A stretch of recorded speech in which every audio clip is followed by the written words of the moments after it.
जय हिंद। आज बात करेंगे ताजमहल के बारे में। क्या है ताजमहल की रियलिटी, क्या है ताजमहल की सच्चाई, क्या ताजमहल के बारे में बुरी खबर फैलाया जा रहा है, क्या इसमें मीडिया का रोल है, क्या इसमें हमारे देश के नेताओं का रोल है, क्या किसका रोल है, इस वीडियो में अच्छी तरीके से जानेंगे।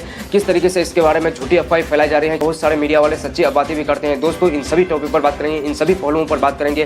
क्या इसकी सच्चाई है, क्या इसकी रियलिटी। ये दुनिया के 7वें नंबर पर आते हैं। क्योंकि दोस्तों इसके बारे में बात करें तो यहाँ पे दिनों भर बात करेंगे फिर भी कम है। लेकिन दोस्तों आप लोग को कुछ जरूरी मुद्दों पर बात करेंगे, इसके बनवाने के बारे में बात करेंगे, क्यों इसको बनवाया गया था, किस तरह से इस पर खतरा मंडरा रहा है। तो दोस्तों इन सभी टॉपिक पर आज की इस वीडियो में बात करेंगे। तो चलिए दोस्तों आज की इस कमाल की वीडियो को स्टार्ट करते हैं। कैपेबिलिटी है, क्या इसके बारे में झूठी जानकारी है, क्या इसके बारे में सही जानकारी है, कि देश के मीडिया किस तरह से इसमें रोल निभा रहे हैं, हमारे देश के राजनेता किस तरह से इसमें रोल निभा रहे हैं, क्या हमारे देश के लोग इसमें किस तरह से रोल निभा रहे हैं, किस तरह से इसके तुरवाई के बारे में बात चल रहा है। तो कोई शिवलिंग के बारे में बात करते हैं, तो कोई मंदिर। अगर दोस्तों हम ताजमहल की तामीर के बारे में बात करें तो ये यमुना नदी के किनारे में 1632 में इसका काम शुरू किया गया था, जो यहाँ पे शाहजहां के दौरे हुकूमत में किया गया था। शाहजहां ने अपने बीबी मुमताज महल के यहाँ पे ख्वाहिश के लिए, जो यहाँ पे दुर्भाग्यवश बात ये 1631 ईस्वी में ही उसका इंतकाल हो गया था, उसका वफात हुआ। 1 साल पहले ही उसके बीबी का वफात हुआ, उसके बाद 1 साल बाद उसका काम स्टार्ट हो चुका था। तो कुछ इसी तरीके से उसका काम चलता रहा। अलग अलग देशों से, अलग अलग ममालिक से उसके लिए मजदूर मंगवाए गए, उसके लिए अलग अलग पत्थर मंगवाए गए। यहाँ पे संगमरमर के आप लोग देख सकते हैं कि संगमरमर के पत्थर उसमें लगाया गया, जो अलग अलग देशों से मंगवाए गए।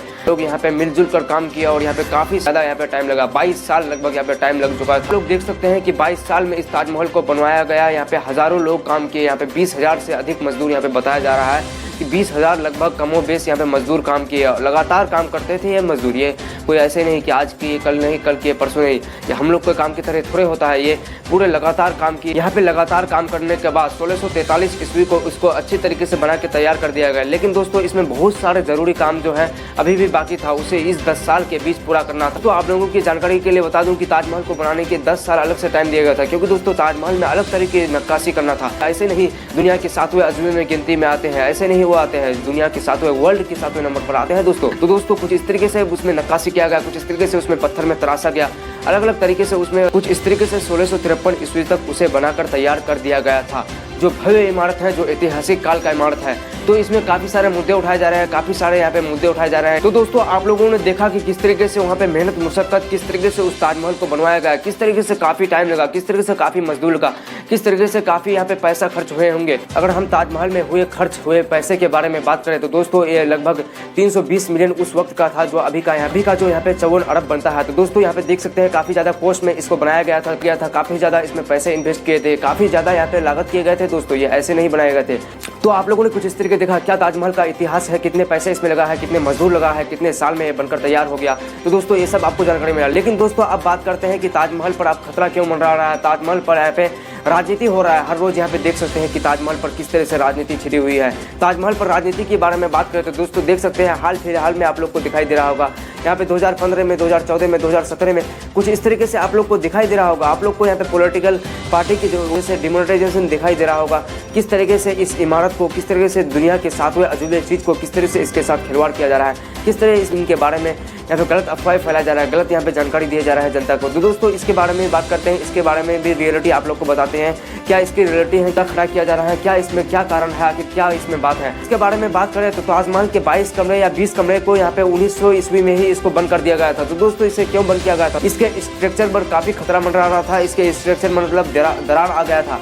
तो दोस्तों इससे इसमें काफी खतरा पहुंच रहा था। तो दोस्तों इसीलिए इसके यहाँ पे 22 कमरों को बंद कर दिया गया है। 22 या 20 ऐसा ही कमरा है, इसको बंद कर दिया गया है। लेकिन यहाँ पे मुद्दे लगा रहे हैं लोग, यहाँ पे कुछ इस तरीके से मुद्दे लगा रहे हैं कि यहाँ पे शिवलिंग है, यहाँ पे किसी मंदिर का अवशेष मिल सकता है, भगवान का अवशेष मिल सकता है। आप लोगों को बता दें कि इससे पहले अगर उस कमरे में खुला हुआ था तो दोस्तों उस कमरे में तो कोई ना कोई तो देखा होगा ना, पहुंचा होगा, कोई तो आदमी पहुंचा होगा जो इस तरह के अवशेष देखे होंगे।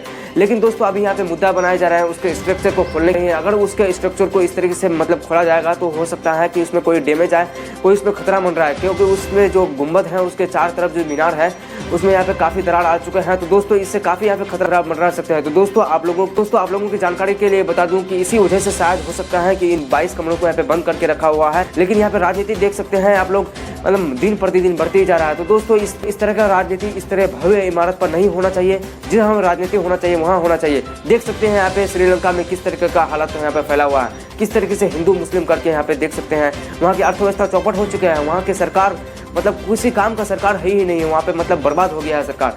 तो यही हालत यहाँ पे देख सकते हैं इंडिया में भी हो रहा है। तो यहाँ के इकोनॉमी मिनिस्ट्री, यहाँ पे जो इकोनॉमिक मिनिस्टर है, यहाँ पे जो भी इकोनॉमी को संभालता है, उससे मैं सवाल करता हूँ कि आप लोग इन सवालों पर जवाब दीजिए, इन सवालों पर ध्यान दीजिए। इन देख सकते हैं कि श्रीलंका का क्या हालत है, इस तरह के हालत हमारे देश का भी हो सकता है। इस तरह के हालत में अगर हमारे देश को नहीं आना चाहता है, अगर इस तरह के हालत से हमारे देश को बचाना है, तो हमारे देश को इन सभी मुद्दों से बचना चाहिए।